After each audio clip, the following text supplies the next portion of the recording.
Immigrants who have been deported from the USA to their home country, they share their painful and emotional stories. And these are people who have stayed in the USA for more than 10 years, 20 years, or even 30 years. They build families, careers, and even dreams. And for many, America was not just a destination. It was a lifeline, a place of hope, safety, and opportunity. And then one day, it all ended. So let's get to see more reactions. Then I'll come back with more commentary, all right?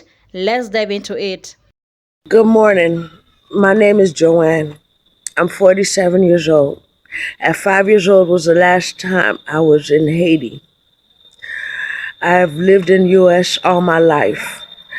I was forced to be living back in Haiti due to deportation. My life here is not stable, is uncivilized. I'm seeking the community's support and help to relocate to a better place where I can find work, housing, and the basics of life. Anyone that can help me, it would be gladly appreciated. Since being in Haiti, I've suffered from depression and PTSD. I was raped on the first week I got here. There's no security, there's no law, there's no police, there's no government that can help me to be safe. My only way out is if I leave. So please, if anyone out there is hearing this, help me to relocate. Thank you. This lady got deported back to Haiti after living in the United States for 42 years. And this is what her living conditions look like. Girl, this is the kitchen right here where people cook. You probably can't see it good. This is the kitchen, girl. And girl, let me show you the bathroom. This is where you take a shower at. And let me show you where you use the bathroom at. You see that hole? Okay. Now, this where this young lady and her son, she pregnant. She let me stay until I can get out of here and get on my feet. Look. I ain't gonna lie, y'all. I kind of feel bad for her, but I know what y'all thinking, like, okay, well, she didn't do what she needed to do to get her citizenship, blah, blah, blah. But if she been living here since she was 5 years old, she probably had no idea that she was supposed to do anything as far as becoming an actual citizen. I mean, that's a hell of a wake-up call, but I feel like this should also be a wake-up call to anybody who's actually from Haiti or anywhere in the Caribbean or anywhere around the world that looks similar to that, or where there's a good portion of their society that has to live that way.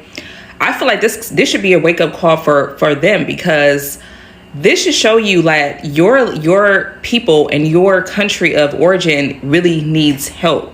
It really needs some type of stability. Like she said, it's completely lawless out there. Like she said, she got raped her first week back. She said that there's like no government. People just run rampant. It's like hard to find food. Like there's no jobs. Like this should be a wake up call for people who are actually from Haiti, like, or any country that looks like that, because y'all flee, y'all come, y'all go here, there, and everywhere, but then you leave behind your country of origin. And I understand, like, and it's like, it's funny to me, because it's not funny, but it's like, it's interesting to me because one of the jabs that they throw at Black America is, well, at least I have a home to go back to. But most of the people who say that, home looks just like what she showed us. So, I mean, that's not even a home that you even want to go back to. And I'm not saying that to be a bitch, but what I am saying is that it's going to take a lot of like strategic planning in order to get that country back on its feet, or to get it to be basically habitable at all. They need to flatten out that whole, everything there needs to just be flattened out, and they need to start from scratch.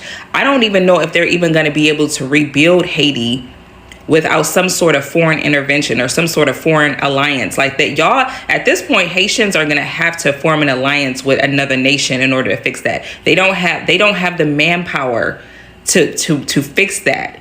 Otherwise, it's basically going to turn into a no man's land, because everybody's trying to leave. And Haiti has the potential to be a beautiful place, but if everybody leaves and nobody comes back to try to fix anything, it's just dead land. I just honestly, I really do feel bad for her. Like, I feel bad for anybody who has to go back to that situation, because I can't even imagine it. I can't imagine that. But this should be a wake up call. Like, your country needs help, and somebody that's from there needs to be the start of getting it to where it needs to be. It just gets bad in here, man. I just don't want to be here no more. Just pray to God just. I'm just tired of you guys talking about me and just always talking shit. You guys just don't even know how to just leave me alone. I'm just so tired. Yes, I got deported after 20 plus years and 97+% of my life in the United States. ICE agents picked me up in Chicago and threw me in jail for 3 weeks because my parents did not file my paperwork correctly. They brought me to the United States on a visa, overstayed that visa, had opportunities to appeal it in court, and my father did not show up to court. Now I'm in the United Kingdom, and this country sucks. My name is Cam. I've been deported May 26, 2025, the group of 65. So let me tell you about my life story. I came to the U.S. back in 1990 when I was 8 years old. So I graduated high school in Alaska, Fairbanks, Alaska.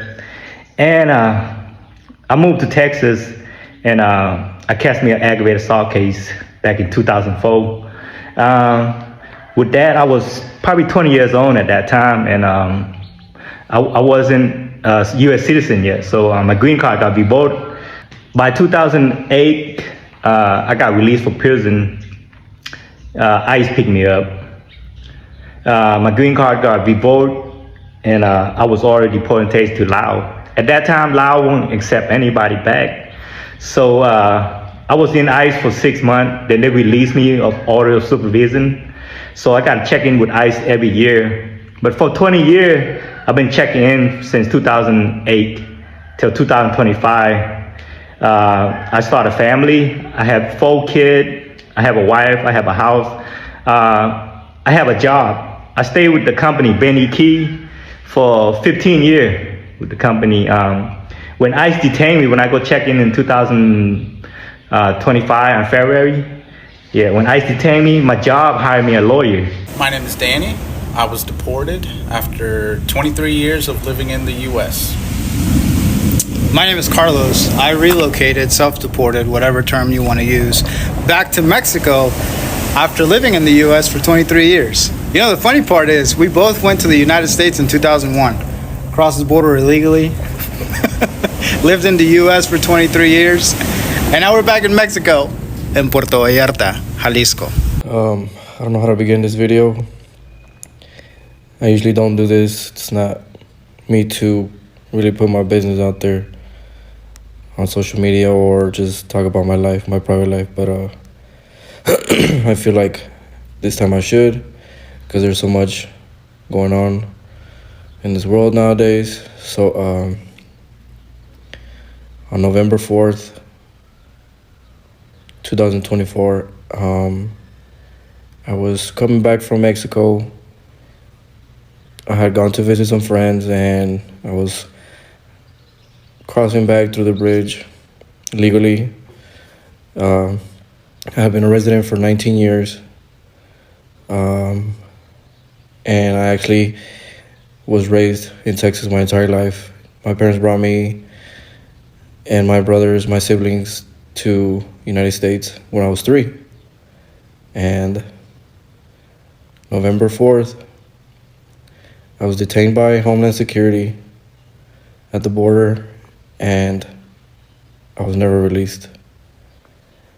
I actually just got out from the detention center I was held in Port Isabel, in Texas. I sat there for about 179 days, approximately, and I got deported. I can't really answer why they detained me. It took about 2 months for them to give me any paperwork telling me why I got detained, why I was getting threatened to get deported, etc. I went through several lawyers because the first 2 I paid a couple of $100, and they took my money, and I never heard from them again. But after my family helped me get a hold of a good lawyer, I fought and fought and fought, and ICE and Homeland Security never bent. They told me I wasn't eligible to be in that country anymore, when I've never had any felonies, I've never hurt nobody, I've never been to prison, and all I've done was work my entire life. Since I was 17, I worked, never stopped, not a single day. I worked as a blue-collar boy. Once I hit the age of 19, I was eligible to work, and I started working and paying taxes, and I had children. I have 4 children from the age of 18 all the way down to 1, and I lost my children. Lucky for me, I still get to talk to them and communicate with them, but I can no longer see my children, at least till they're able to come to Mexico. I don't know how this could have happened. Of course, the administrations that run the United States now are no good. They say so much about wanting to make it a safer country and getting rid of criminals and killers and, people that break the law heavily. And in the 6 months I was detained, I met so many guys that were detained and being threatened and that got deported just because we were not U.S. citizens or born citizens in the United States.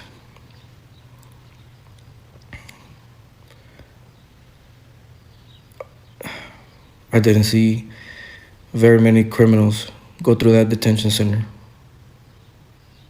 at all.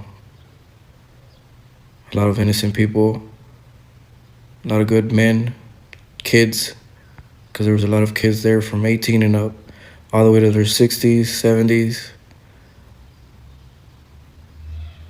And I'm blessed to have family that have my back, but I lost what I love dearly the most. It's my kids, my lifestyle, my family. So yeah. Okay, so there's going to be a flight landing in Haiti at 3 p.m. with 150, well, it's 3:05, 150 Haitians, and one of them is my man. Thank you, God. I'm very happy that he's going to be free from detainment. But a whole new set of sadness comes when I think about how we're going to be together again.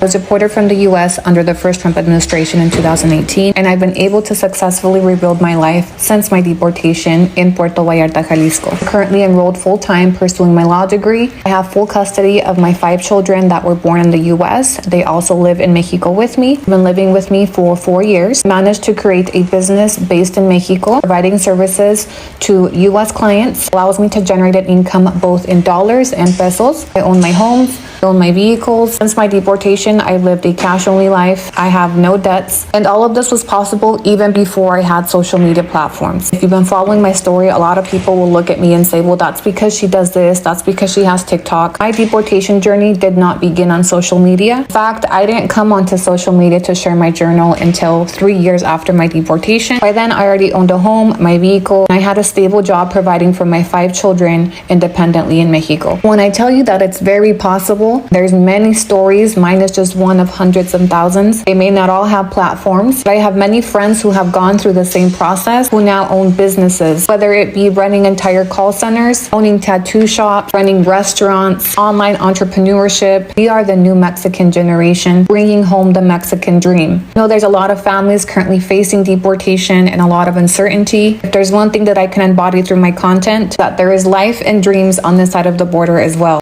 Listening to these stories is more heartbreaking because many of these people didn't just lose a country, they lost a home, a community, and a future they worked decades to build.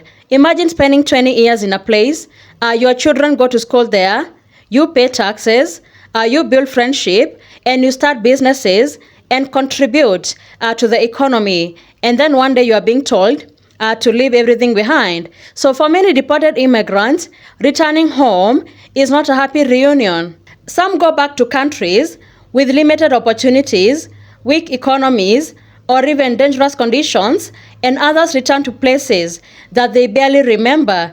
Their children may not even speak the language, and starting over is not easy. It is emotionally and financially devastating. So some of them said America gave them opportunities they never could have back home, jobs, education, safety, healthcare, and a chance to dream big. And this is why many of them still appreciate America despite the pain of being deported, So many of them don't hate the country. They miss it, and that they wish they could return. They beg for another chance, And that this is a reminder to everybody who is in America and doesn't have papers that deportation is happening and it is real. People are being removed every single day, So if you are in the US right now, try to fix your papers. Explore every legal opportunity available to you. Don't ignore your status and hope nothing happens, because many of these people in these stories, they thought they were safe until they weren't. Immigration laws can change, policies can change, but enforcement is real and consequences are life-changing. So it is better to prepare, to get informed, and protect yourself and your family while you can. And to those who have been deported and struggling to rebuild their lives, your story and your pain matters, and I hope things shall fall back in place again. So thank you so much for tuning in. Be sure to like, subscribe, and share. Have a good one. I'll see you in the next video.